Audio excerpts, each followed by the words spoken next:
Kita lanjutkan belajar tentang dasar pemrograman menggunakan C#. Pada video yang ke-25 kita akan belajar tentang Object Oriented Programming. Materinya adalah konstruktor.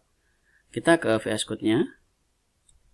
Di dalam VS Code ini seperti biasa kita akan siapkan foldernya, yaitu V25. Kemudian di dalam V25 ini kita akan siapkan file project-nya. Kita akan masuk dulu ke foldernya cd V25. Kemudian seperti biasa kita siapkan file projectnya .NET new console. Kemudian kita tunggu persiapan file projectnya sudah selesai. Kemudian kita buat sebuah file kelasnya di dalam folder dari V25 ini. Kita buat new file, kemudian v25.cs, ekstensinya untuk C#. Dalam sini seperti biasa kita akan siapkan namespace-nya yaitu V25. Kemudian di dalam sini kita akan membuat kelas. Kita akan beri nama kelasnya kalkulator. Untuk pembuatan konstruktor di dalam sini, konstruktor itu adalah sebuah metode yang namanya sama dengan ini. Bedanya ini tidak boleh mengandung kata void maupun tipe data. Jadi kita langsung saja membuat publik, kemudian seperti ini, kalkulator. Nah, kita kasih, ini jangan dikasih void atau tipe data, langsung publik, kemudian nama dari kelasnya ini. Jadi ini adalah konstruktor. Kita akan lihat hasilnya, console.writeLine seperti ini. Kemudian kita kasih petik, ini adalah konstruktor. Nah, seperti ini, kita Ctrl S. Kemudian kita buat di dalam program .cs-nya ini. Ini akan kita hapus. Kita using dulu supaya bisa menggunakan using V25. Kemudian di dalam sini kita akan gunakan kalkulator. Kemudian sama dengan new, kemudian kalkulator seperti ini. Kemudian kita kasih titik koma. Kita Ctrl S. Kemudian kita jalankan, kita akan lihat hasil penggunaan dari konstruktor. Kita tunggu. Nah, ini adalah konstruktor. Jadi konstruktor itu adalah sebuah metode yang langsung dijalankan ketika sebuah objek ini dibuat. Jadi kita buat objek kal, secara otomatis dia akan menjalankan metode ini. Jadi kita akan ambil lagi sebuah contoh. Kita akan buat di atas sini, di atasnya ini. Kita isi dengan string, kemudian kita kasih OPR. String OPR. Jadi kita akan beri privat string OPR. Jadi kita membuat sebuah variabel OPR ini. Kemudian di dalam sini kita isi dengan string, kita kasih OP. Nah, kita beri nama OP. Kemudian ini kita akan tampilkan. Jadi misalnya kita membuat parameter. Jadi ketika objek itu dijalankan, kemudian ini membuat parameter. Kita isi dengan di dalam sini Anda mengisi. Nah, ini kita akan tambahkan sebuah parameter. Jadi ini kita kasih tanda $. Kemudian di dalam sini ini yang diketik, kita kasih OP. Nah, kita Ctrl S. Jadi ketika ini diisi, ini kita coba dulu. Nanti kita akan tambahkan pengisian OPR ini dari sini. Di sini kita akan tambahkan petik-petik, misalnya adalah tambah. Kita Ctrl S. Kita akan lihat hasilnya.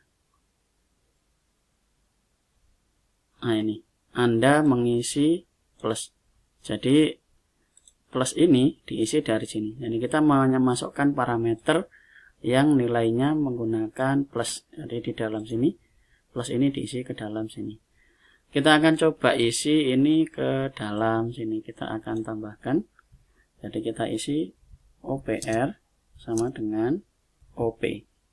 Jadi yang ada di luar ini kita isi ketika dimasukkan ke dalam sini. Jadi OPR ini sih. Kemudian kita akan coba menggunakan public void, kita akan isi dengan kali. Kemudian seperti ini. Kita akan tambahkan console.write line. Nah, kita isi dengan perkalian. Nah, ini kita akan coba perkalian. Kemudian yang di dalam sini OPR ini kita akan tambahkan lagi di dalam sini. Maksudnya adalah ketika sebuah objek itu dibuat, kita mengisi string ke dalam kalkulator ini. Kemudian perkaliannya ini saya akan masukkan ke dalam sini. Jadi variabelnya ini saya akan masukkan OPR. Jadi saya akan masukkan yang dari sini ini masuk ke dalam sini. Nanti saya akan berikan contoh di akhir dari video penggunaan dari konstruktor ini. Jadi perkalian kita akan lihat hasil dari sini. Kita akan coba dulu menggunakan ini. Nah, di dalam sini ini tidak tampil karena yang di dalam sini ini adalah OPR. Sekarang kita panggil objeknya, yaitu cal.kali. Seperti ini. Kita Ctrl S, kemudian kita jalankan lagi. Kita akan lihat hasil dari penggunaan ini. Nah, ini perkalian. Kalau ini kita kasih tanda seperti ini, maka dia akan menampilkan perkalian. Nah, perkalian ini simbolnya sesuai dengan yang dimasukkan. Nah, itu penggunaan dari konstruktor. Saya akan buatkan contohnya nanti di akhir video. Ini yang harus dipahami adalah konstruktor itu adalah sebuah metode yang langsung dijalankan ketika objek itu dibuat. Cara pembuatan konstruktor adalah kita membuat sebuah metode. Perhatikan yang ada di dalam metode ini tidak boleh mengandung kata void maupun tipe data. Jadi tidak boleh mengandung kata void maupun tipe data. Langsung publik, kemudian nama dari kelasnya ini kalkulator, buka kurung tutup kurung untuk masukkan parameter. Nah, ini contoh saya akan masukkan parameter di dalam sini, kemudian di sini ini dipilih. Jadi kalau perkalian itu kali, nanti OPR ini kita masukkan OP, taruh sebelah kanan sama dengan, karena ini isi, kemudian wadahnya OPR mengambil dari sini. Jadi sekarang ini kalau ini dimasukkan tanda kali, maka otomatis yang ini isinya kali. Kemudian untuk mengecek kita menggunakan kali ini. Jadi kali ini untuk menampilkan isi dari OPR ini. Nah, itu saja materi tentang konstruktor. Untuk pemahaman lebih lanjut, kita akan ke tugas dulu. Yang penting harus dipahami dulu fungsi dari konstruktor. Tugas untuk materi ini adalah 1. Jelaskan fungsi konstruktor. Fungsi konstruktor adalah membuat sebuah metode yang bisa langsung dijalankan ketika sebuah objek itu dibuat. Jadi ketika objek itu dibuat, kita bisa langsung menjalankan metodenya. Perhatikan pembuatan konstruktor tidak boleh mengandung tipe data dan kata void. Jadi langsung saja publik, kemudian nama dari kelasnya itu. Kemudian buat program menggunakan konstruktor. Nah, di sini saya akan buatkan contohnya. Saya akan buatkan contohnya dulu. Nanti kita bisa pelajari bersama.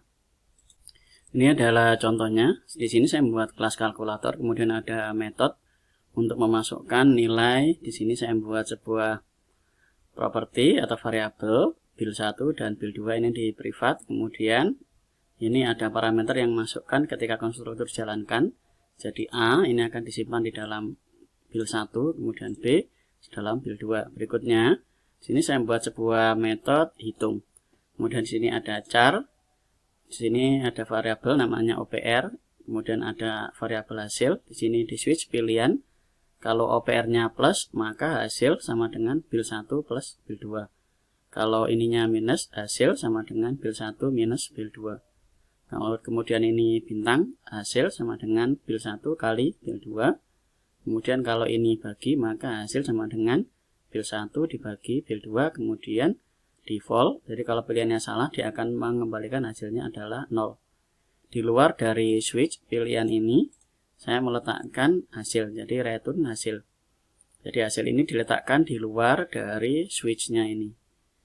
Kemudian kita akan lihat di dalam programnya. Di dalam program ini, di sini ada konsol, masukkan bilangan 1, disimpan di dalam variabel A. kemudian masukkan bilangan 2, simpan variabel B. Kemudian di dalam sini, ini pembuatan objeknya. Jadi kalkulator ini kelasnya, nama objeknya new, kemudian kalkulator. Di sini ada parameter A dan B, seperti yang ada di dalam sini. Jadi ini ketika sebuah objek itu dibuat dan kelasnya ini dia butuhkan parameter 2, yaitu A dan B. Maka di dalam sini juga ada A dan B. Kemudian dalam sini ada console write, masukkan pilihan plus, minus, kali, dan bagi. Ini kemudian dimasukkan, simpan di dalam variabel OP.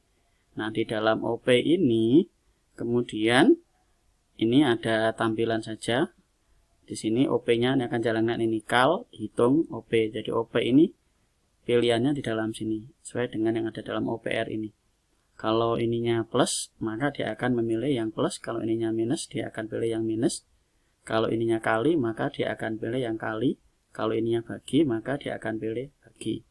Kemudian di dalam sini, ini untuk tampilan saja, jadi supaya nanti kelihatan A itu apa, OP-nya yang dipilih itu apa, kemudian B yang dipilih apa, dan ini yang menghitung. Jadi bagian ini yang menghitungnya. Kita akan coba jalankan. Kita akan tunggu sebentar, masukkan bilangan 1, misalnya 5, kemudian masukkan bilangan 2, 3, pilihannya, nah masukkan pilihannya, misalnya saya pilih kali. Hasilnya adalah 5 kali 3 sama dengan 15. Nah, itu pilihannya. Jadi misalnya kalau kita jalankan lagi, kalau kita masukkan bilangan 1, 8, bilangan kedua 3, kita pilih dengan bagi. Hasilnya adalah 8 dibagi 3 sama dengan 2,666. Nah, ini contoh penggunaan dari konstruktor. Jadi dengan menggunakan konstruktor kita bisa membuat program lebih sederhana. Jadi tinggal memanggil ininya saja, kemudian memanggil metode ini. Perhatikan setiap konstruktor adalah metode yang dipanggil ketika objek itu dibuat. Itu saja materinya. Jangan lupa tugas yang di Google Docs-nya ini diisi. Video 25, jelaskan fungsi konstruktor, kemudian buat program menggunakan konstruktor. Tadi sudah saya jelaskan, silakan ditulis, kemudian programnya dibuat dan screenshot taruh dalam sini. Supaya guru kalian tahu kalau kalian sudah mengerjakan tugas, dan file-file yang ini semua taruh di dalam GitHub masing-masing untuk dokumentasi pembelajaran kalian. Itu saja materinya, kita akan lanjut ke video berikutnya. Terima kasih.